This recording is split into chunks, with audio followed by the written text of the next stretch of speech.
हम हमारे जीवन में कई बार जल्दी परेशान हो जाते हैं और हताश हो जाते हैं।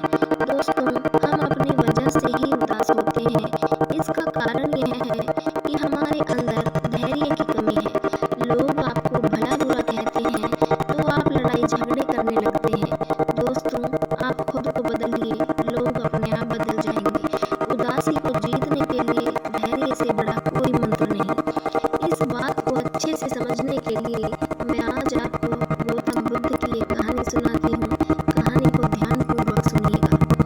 एक बार गौतम बुद्ध गांव से गुजर रहे थे, लेकिन उस गांव में लोगों के बीच गौतम बुद्ध को लेकर गलत धारणा थी, जिस कारण वो बुद्ध को अपना दुश्मन मानते थे। उस गांव में बुद्ध आए तो गांव वाले उन्हें भला बुरा कहने लगे और बद्दुआएं देने लगे। लेकिन इसके बावजूद भी बुद्ध गांव वालों की बात शांति से और मुस्कुराकर चुपचाप सुनते रहे। गांव वालों ने देखा कि उनकी बातों का बुद्ध पर कोई असर नहीं हो रहा और वे विनम्रता से उनकी बात सुन रहे थे। गांव वाले जब बोलते बोलते थक गए तो आखिर में बुद्ध ने कहा कि यदि आप सभी की बातें समाप्त हो गई हो तो मैं अब प्रस्थान करूं। बुद्ध की बात सुनकर गांव वाले हैरान रह गए, लेकिन उस भीड़ में एक व्यक्ति ने बुद्ध से कहा कि हमने तुम्हारी कोई प्रसन्नता नहीं की है, हम तुम्हें बद्दुआएं दे रहे हैं, क्या तुम्हें? बुद्ध मुस्कुराए और बोले, जाओ, मैं आपकी गालियां या बद्दुआओं को लेता ही नहीं। आपके द्वारा दी गई गालियों से भला मेरा क्या होगा? जब तक कि मैं आपकी गालियों को स्वीकार ही नहीं करता, इसका कोई परिणाम ही नहीं होगा।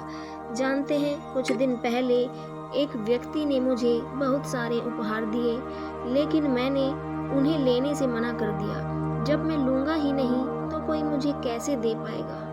बुद्ध ने पूछा, बताइए, अगर मैंने उपहार लिए ही नहीं तो उस व्यक्ति ने उन उपहार का क्या किया होगा? भीड़ में से किसी व्यक्ति ने कहा, व्यक्ति ने अपने उपहार को अपने पास रख लिया होगा।